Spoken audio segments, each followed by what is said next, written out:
बेटे और बहू से मैं आती हूँ।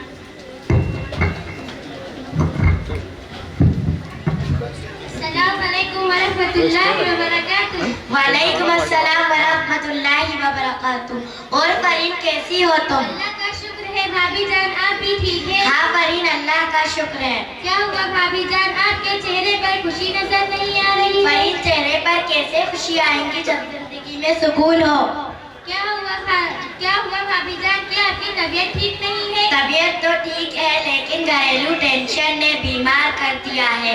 सोचा था कि शादी के बाद अपनी माँ को छोड़ दूंगी तो सास की शक्ल में माँ और नंद की शक्ल में सहेली मिलेंगी, लेकिन मेरे सास के रवैये ने मुझे उलझन में डाल दिया है। जब देखो तब डांटती रहती है, जरा सी गलती हो जाती है तो मेरे ऊपर पहाड़ टूट पड़ता है। मेरी घर में इतनी इज्जत नहीं है कि मैं अपनी मर्जी से एक काम भी कर लूं। मेरी नंदे जो है मेरे बारे में मेरे शौहर से उल्टी सीधी बातें लगाती रहती हैं, जिससे मेरे शौहर नाराज हो जाते हैं। क्या करूं फरीन, मेरे कुछ समझ में नहीं आ रहा। सब्र करो भाभी जान, अल्लाह सब ठीक करेगा। बेशक। है, मगर सांप उसे जहर बना देता है और सीपी उस कतरे को मोती बना देती है। इसी तरह अल्लाह ज़बान सबको देता है, कोई जहर उगलकर पस्त रह जाता है तो कोई मोती बिखरेगा बुलंद हो जाता है। और जो बहुएं होती हैं वो अपनी सास को अपना दुश्मन समझती हैं, जबकि बहू को सोचना चाहिए कि अगर मेरी सास मेरी दुश्मन होती तो वो मुझको अपने घर में लाती ही क्यों।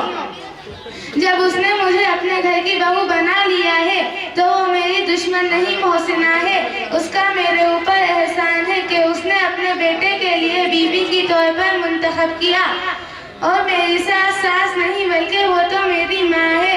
बहू को सोचना चाहिए कि मेरे आने से पहले ये घर हंसता बसता था, माँ थी, बेटी थी, बेटा था, खाविन था, ये सब आपस में प्यार मोहब्बत से रहते थे। मेरे शौहर को मेरी सास ने कितनी मोहब्बतों से पाला होगा।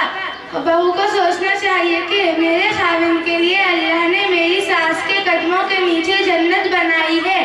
जब बहू ये समझ लेगी तो यकीनन वो माँ बेटे की मोहब्बत में कील नहीं ठोकेगी, बल्कि बहू का ये अमल सास और बहू दोनों में मोहब्बत पैदा करेगा। देखिए